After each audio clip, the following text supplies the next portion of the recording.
The Shawshank Redemption's intense tale and iconic characters have captivated viewers for decades, but even die-hard fans may not know the compelling behind-the-scenes truths revealed by the actors.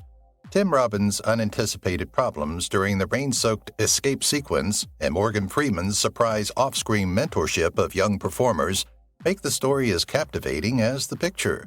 Did you realize the film's hauntingly beautiful score's true purpose, or Frank Darabont's secret messages? The surprising cameo that confused fans for years?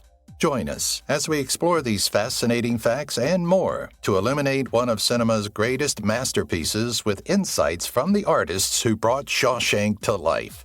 Every mystery in the Shawshank Redemption's undiscovered narrative contributes to its legend. The movie is based on a Stephen King novel. Stephen King is most known for his horror books, which include soul-sucking motels, but he also penned the book that served as the basis for The Shawshank Redemption. The book, Rita Hayworth and The Shawshank Redemption, was one of many that also included Apt Pupil and The Body, also known as Stand By Me. Frank Darabont purchased the picture rights from King for $5,000. Is it true? He never cashed the payment because of his connection with Darabont. He framed the check and returned it to Darabont years later, writing, "In case you ever need bail money, love, Steve." The film almost had a different director. Rob Reiner offered filmmaker Frank Darabont $2.5 million for the Shawshank picture rights before Darabont's start of the project. Even though it was tempting, he declined, saying this was his chance to do something great. With Reiner directing, the film would have been very different. To start with, Reiner was certain that Harrison Ford and Tom Cruise would make excellent Red and Andy. We could never see Maverick and Indiana Jones get out of jail. There, we escaped a bullet. Morgan Freeman almost didn't play Red. Red may have been represented by none other than Morgan Freeman. Nobody. Well, some individuals had opposing opinions. King portrays the role as an Irish man with red hair. That isn't quite how you would characterize Freeman. Numerous stars, including Harrison Ford, Robert Redford, Paul Newman, and Clint Eastwood, were under consideration by the studio. However, Darabont ultimately decided on Freeman. He was ideal for the role because of his deep voice and charm. When Andy questions Red about his moniker, Darabont says, "Maybe it's because I'm Irish," as a nod to Stephen King. The maggot issue. In the movie, an elderly guy named Brooks, who works in the jail library, gives his pet crow a maggot to eat. Feeding a maggot to a crow was cruel, and the American Humane Association had to intervene. Following this unanticipated setback, all was restored when the filmmakers discovered a dead maggot to feed to the crow. Number 237. The Shining Room 237 comes to mind. And how much change do the lads have in Stand By Me? Those acquainted with Stephen King's work will note that he often uses 237 in his novels. Frank Darabont, the director of The Shawshank Redemption, chose to include it in the film. And he gets away as the guards cry, "Open 237," before asking Red where Dufresne has gone. Red's story. Red's background remains a mystery throughout the film. All that is known about him is that he committed murder. But to whom? How? None of these topics are addressed in the movie. However, King provides further information in his novel. It comes out that Red is serving 3 life terms for killing his neighbor's wife and children in addition to his wife. Red used his wife's car brakes to get insurance money. He had no idea that the family of his neighbor would also perish in the automobile when it crashed. Hurt. The movie helped the local economy. The plot takes place in Maine, much like almost all of Stephen King's books. But the whole film was filmed in Ohio. Because of devoted Shawshank fans, the filmmakers employed 13 separate sites for shooting, all of which are now popular tourist spots. 18,000 visitors have traveled to Ohio since 1994 to see these revered Shawshank locations, generating $3 million for the local economy. Who would have thought that a film about a banker using a poop chute to escape from jail could be so beneficial to Ohioans? Stand-in hands. Tim Robbins, who portrayed Andy Dufresne in most sequences, did not describe the role when Andy's hands were in close-up. Frank Darabont, the filmmaker, is holding them. He handled his post-production work since he was picky about how he wanted Andy's hands to act.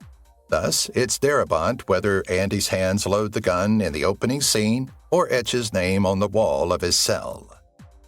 The movie flopped at the box office.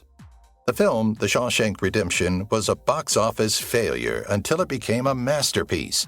At first, the film brought in $18 million at the box office, but even that was needed to pay the studio's expenses.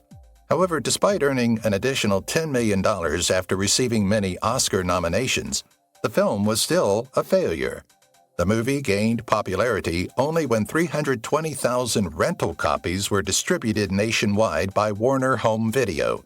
It paid off, despite many people believing that distributing so many VHS film copies was dangerous. Freeman's speculation. It is strange to imagine that this popular film had such low box office receipts these days. It could have happened because of the bad timing with other big-budget movies. However, Morgan Freeman thought otherwise. Freeman surmised that the picture was being hindered by its moniker. It took a lot of work for people to pronounce, impeding the film's spread via word of mouth. A different Freeman. Is Morgan Freeman in the mugshot an artificially aged version? It's his son. The mugshots of Alfonso Freeman affixed to Red's parole documents in the film are true of the actor. He even briefly appeared in the movie and chanted, fresh fish today, we're reeling 'em in." Alfonso also had many appearances in his father's motion pictures. Shawshank appeared in the film Seven as the fingerprint technician the year following his release. Trying to work with a bird. As was previously noted, Jake is the pet crow of Brooks, the elderly librarian. In the film, Andy works at the jail library and converses with the crow, who never stops squawking. Tim Robbins had to time his lines to avoid being interrupted by the bird's squawks, which sounded like a bird rap fight. Robbins eventually became so familiar with the bird's squawking habit that it never again spoiled a scene. Looking attentively at him, you can see that Robbins is holding out for Jake to give him another yap. The infamous 9-hour scene. The sequence in which Andy and Red have their first conversation takes 9 hours to film. Haywood and Red, played by Morgan Freeman, are constantly tossing baseballs back and forth. Although the scenario lasted less than 4 minutes, Freeman had to throw the ball for 9 hours. He didn't whine about it, but he had to have his arm in a sling the next day. That shows dedication to your work. Many scenes were deleted. Although Shawshank is a masterpiece, many sequences were cut from it, just as in every movie. It's unfortunate since the plot might have benefited from greater nuance. Scenes like Jake's burial demonstrated the depth of the convict's passion for Brooks, the owner of the Crow. Optimistic moments included Tommy receiving a visit from his spouse, which motivated him to put his life back together. A devastating scene that was cut out shows Red having a panic attack in the grocery store and having to hide in the restroom because he feels like he's in jail. There are no bonus scenes on the DVD. One of the perks of DVD editions is the bonuses and supplementary features they provide over their theatrical equivalents. Bloopers, backstage glimpses, and deleted sequences are in high demand. Nevertheless, none of the sequences left on the editor's room floor were included in the Shawshank Redemption DVD release. Frank Darabont felt it would be best if people never saw the parts he left out, because he was truly so humiliated by them. The issue with recording. Morgan Freeman's well-known voiceover had to be recorded twice. It barely took 40 minutes the first time, and throughout shooting, it was played aloud to establish the cadence of every scene. Why then did they record the voiceover again? The movie's sound engineers were unable to eliminate a hiss that was present in the original recording. Freeman had to record it again since the first take could not be utilized in the final version. However, it took the actor 3 weeks to finish this time. Who said creating art was meant to be simple? A title modification. The original title of Stephen King's work was Rita Hayworth and the Shawshank Redemption. The studio abbreviated the title not because it was too lengthy, but because many people in the film industry assumed it would be an actress biography. Supermodels and aspiring actors applied for Rita's roles. They were unaware that the actual Rita Hayworth only makes a single appearance in The Shawshank Redemption. That is when her movie Gilda is shown to the prisoners on movie night. Rita's role in the film never needed to be filled. Not quite an actual prison. It isn't true that Shawshank Jail is a jail. The pictures taken outside the now-closed Ohio State Reformatory in Mansfield were the only authentic ones. The filmmakers had to use a soundstage to capture the inside images of the reformatory since the inside was such a mess. They reasoned that building a duplicate would be less expensive than attempting to restore the dilapidated prison. They did indeed con us, as well as the Academy. Everyone assumed the picture was set in a real jail because it was designed convincingly. Shawshank Citations. Stephen King adores Maine. He calls the Pine Tree State the setting for several of his devilishly scary tales and lives there. This also applies to The Shawshank Redemption. King also enjoys creating connections between his works. Several of his writings include references to Shawshank. Based on one of King's books, the movie Dolores Claiborne has Dolores threatening to send her husband to Shawshank for what he did to their daughter. The novels, The Fifth Quarter, Needful Things, Sundog, and others all refer to Shawshank Prison. Extras were former convicts. Every filmmaker has challenges. Even with their little parts, extras are necessary to make jails seem like a prison rather than a deserted town with barred windows. The locals were meant to play the convicts, but after only one day of filming, they resumed their normal 9-to-5 jobs. The director, therefore, needed to come up with a speedy fix. The production crew headed to a halfway home to acquire the required extras. Numerous prisoners in the film were actual former criminals. It is reasonable to conclude that they were prepared for their positions. Inaccurate representation.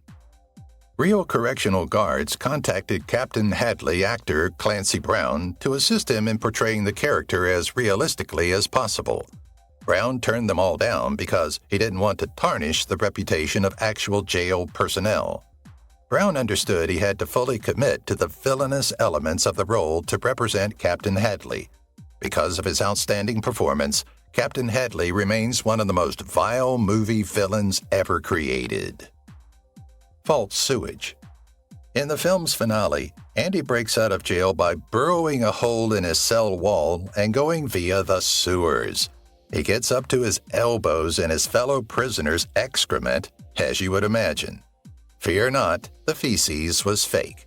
Tim Robbins was not forced to sift through genuine human feces by the filmmaker. Because the false trash was a concoction of chocolate syrup, sawdust, and water, the sludge was far more delicious than you would imagine. The pipes in Ohio still smell like chocolate, according to those who visit the historic sets sometimes. The whole set almost burned to the ground.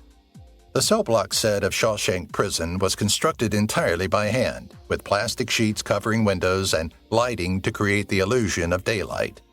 This arrangement was so dangerous that the plastic sheets might catch fire if a light was placed too near them. You guessed it, that's precisely what happened. Fortunately, the director and an extra would use coffee to put out the fire before it got too large. The set and film were spared that day thanks to a long-term coffee addiction. Shawshank Memorabilia. Over the years, Ohio has benefited from tourism because of the Shawshank Redemption. Travel to Shawshank brings in a lot of money for the local economy, so much so that several local shops sell merchandise featuring Shawshank. Products like Shawshank Bundt Cakes and reformatory red wines may be found along Ohio's Shawshank Trail. For those of you ardent supporters, treat yourself to a piece of redemption pie from Two Cousins Pizza. When you eat it, try not to see Andy stumbling through the trash from the jail. Charlie Sheen desired to be in the film. When Charlie Sheen was younger, he made every effort to get cast in The Shawshank Redemption.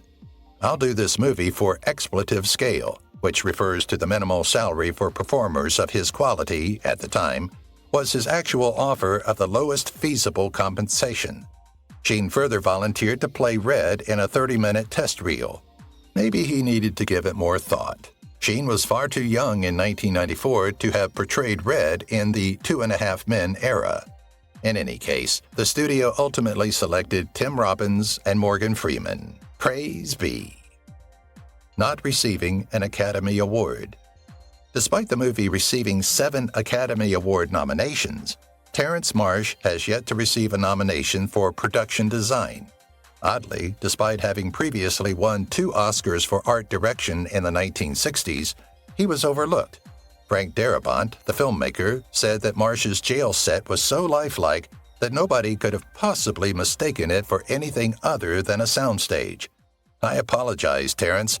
You belong to the category of persons who are too gifted for their benefit. Trailways coach is still operational. Red is freed from jail and takes a Trailways bus at the end. The bus seen in the film was a genuine antique that Blue Ridge Trailways late owner John Holben discovered and repaired in 1990.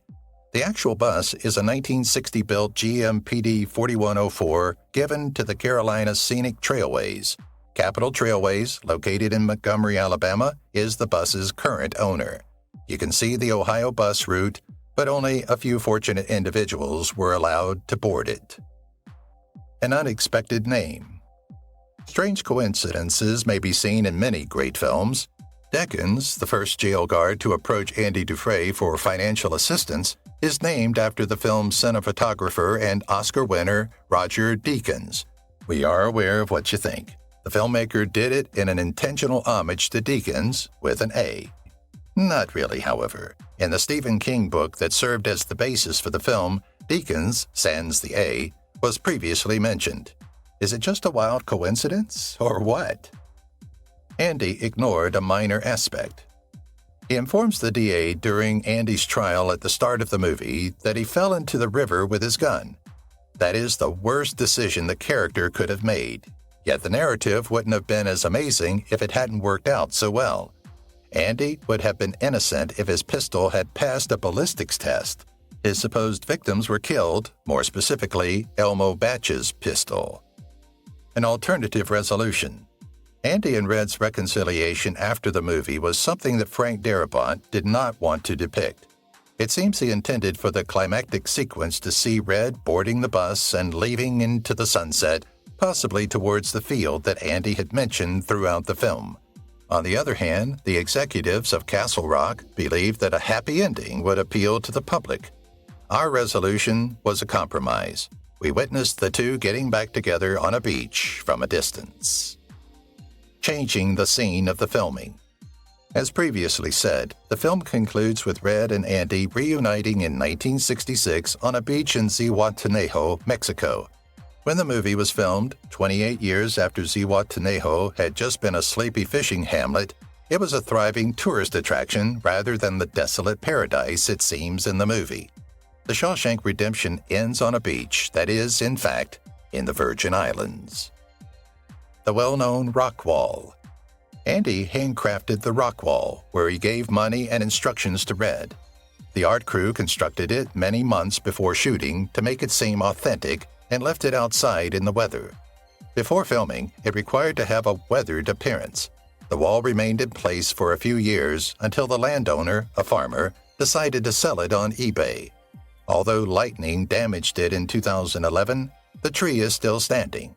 Parts of the wall are still visible to ardent admirers on the grounds of the Ohio State Reformatory. The Count of Monte Cristo and Shawshank. The Count of Monte Cristo and the Shawshank Redemption are similar. The movie even mentions Alexander Dumas's book. The novel's protagonist is imprisoned for a crime he did not commit. Check. Eventually, after years of construction, he makes his way out of the tunnel. Following his release, he utilizes the hidden wealth he learned about while inside to exact retribution. The Count is Red and Andy combined with a lust for revenge. The novel has a large number of wardens.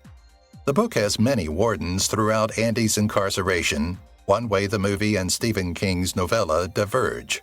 Because he does have numerous personas, Warden Norton in the film seems to have them all.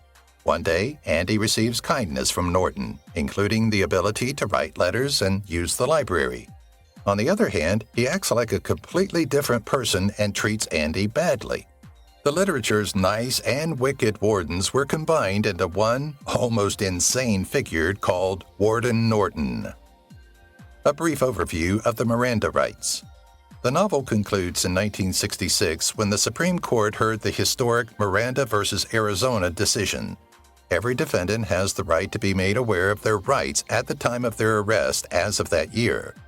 Now you know why Miranda is mentioned throughout almost every arrest in film and television history if you've ever wondered why. When Captain Hadley is arrested after the movie, he is given his Miranda rights to maintain historical accuracy. Happy endings. The significance of Red's name. Red's full name, Ellis Redding, stares everyone in the face in a film rife with symbolism. Ellis derives from the Welsh word Eles, which means benevolent, while Redding is a Germanic name that implies advice or counsel. Red's name, when combined, means benevolent counselor, which is a beautiful match for the part played by Morgan Freeman in the film. As he progresses in his career, he consistently plays the benevolent counselor, as seen by his roles in the Dark Knight trilogy and Bruce Almighty, in which he portrays God. The interpretation of Andy and the Warden. Not all characters are as symbolic as Red. Andy means valiant and heroic, and Andy Dufresne is seen as a rescuer. Besides, he goes by AD, or Anno Domini, which translates to Year of Our Lord. Warden Norton, on the other hand, represents Lucifer, which means bringer of light. He also cites his favorite Bible verse, I am the light of the world, emphasizing the connection between the Warden and the devil. A restricted edition. Only 33 cinemas could screen The Shawshank Redemption when it debuted on September 23, 1994. On October 14th, it was then shown in 910 more theaters. Its release on the same day as Pulp Fiction hurt the film's box office performance. That year, both movies received 7 Academy Award nominations. They each developed cult followings. The two movies are also included in the top 250 movies on IMDb, ranking in the top 10. You can see that 1994 was a fantastic year for film. Fines were a threat to the crew. While you park your vehicle, you normally worry about fines. While filming a movie, you don't. However, the Mansfield shooting timeline was so tight that the team was warned they would be penalized for being late or delaying the shot. Even though the film had well-known stars, the production team thought arriving on time would be a good incentive. Freeman and Robbins were once late, but they were never fined.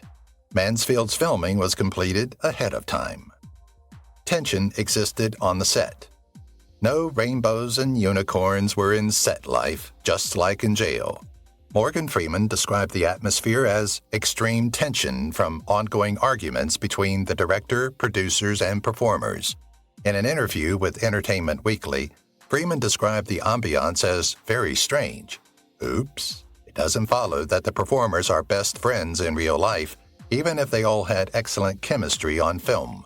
Furthermore, when you're filming a movie about life behind bars, extreme tension is the goal you should be aiming for. A distinct film premiere. The Shawshank Redemption was Frank Darabont's first feature film directorship.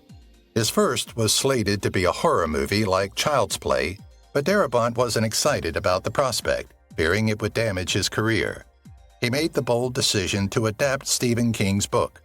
Fortunately for him, big-name performers and other directors were interested in working on the screenplay after it started making the rounds. Morgan Freeman's most dwelling. Choosing favorites from an acting career as distinguished as Morgan Freeman's is difficult. Nonetheless, Freeman claims that this is his all-time favorite film that he has ever worked on. Freeman has had 1 Golden Globe and 5 Academy Award nominations, out of which he won 5. Strangely enough, however, he didn't win these 2 honors for his contributions to The Shawshank Redemption. He has a particular place in his heart for the movie. Stephen King's most anticipated. Numerous Stephen King novels have been made into movies, some more disturbing than others. Special effects and cinema technology have advanced significantly, giving movies like It a hauntingly realistic feel. But King doesn't need any.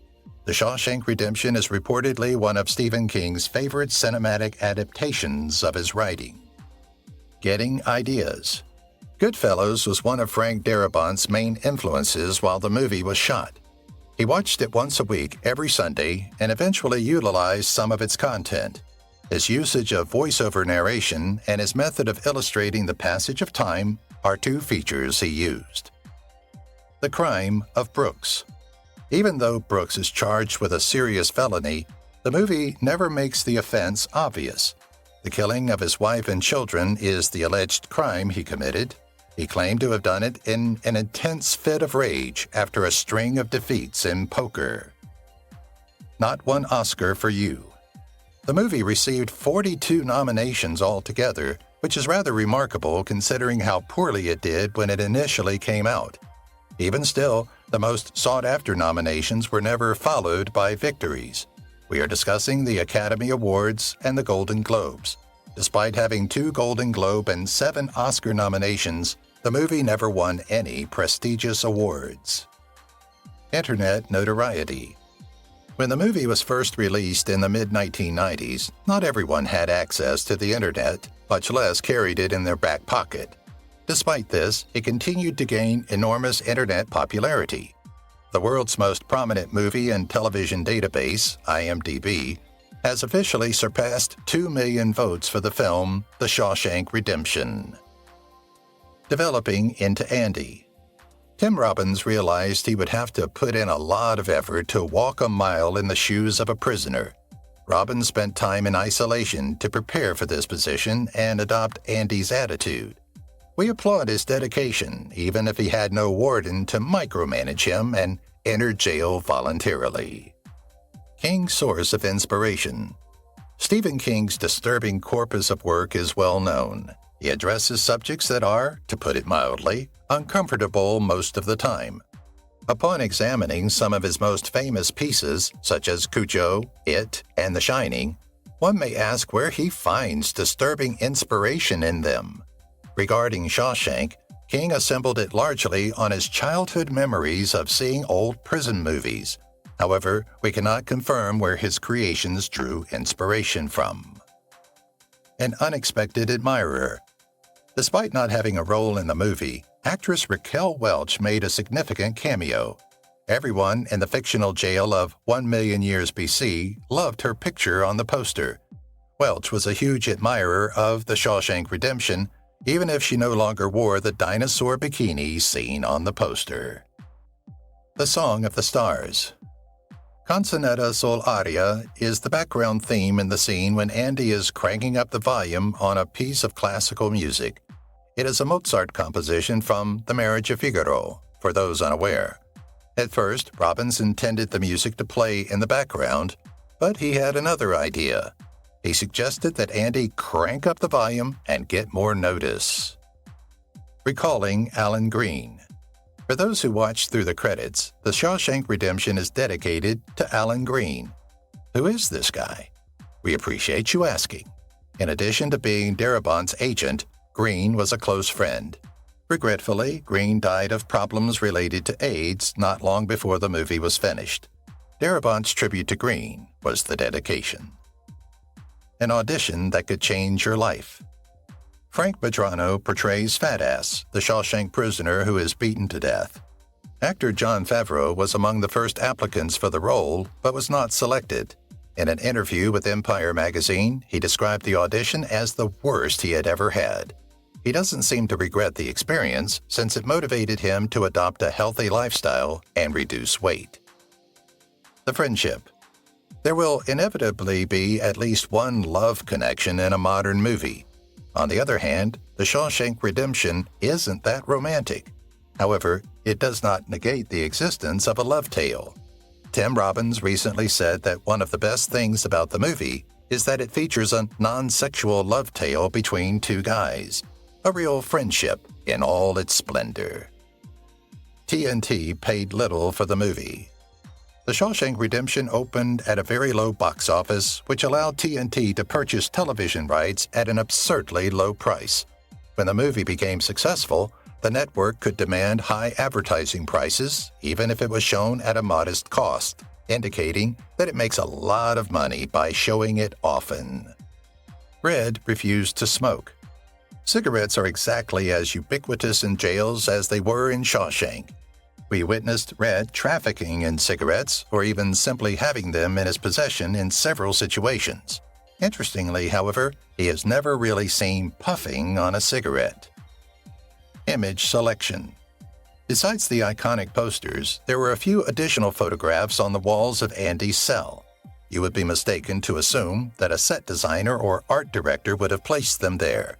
Tim Robbins chose every single one of those little images. He must have better understood Andy's character by decorating the cell. Brad Pitt almost played Tommy Williams. At first, Brad Pitt, the movie star, was intended to portray Tommy Williams, the prisoner who took the GED test. Pitt finally had to decline the part so that he could play the main character in Interview with the Vampire Chronicles. Gil Bellows was ultimately cast in Tommy's part, and the rest is history. If you've watched the video till here, that means you've enjoyed the video. Subscribe. Don't forget to turn on the notifications bell icon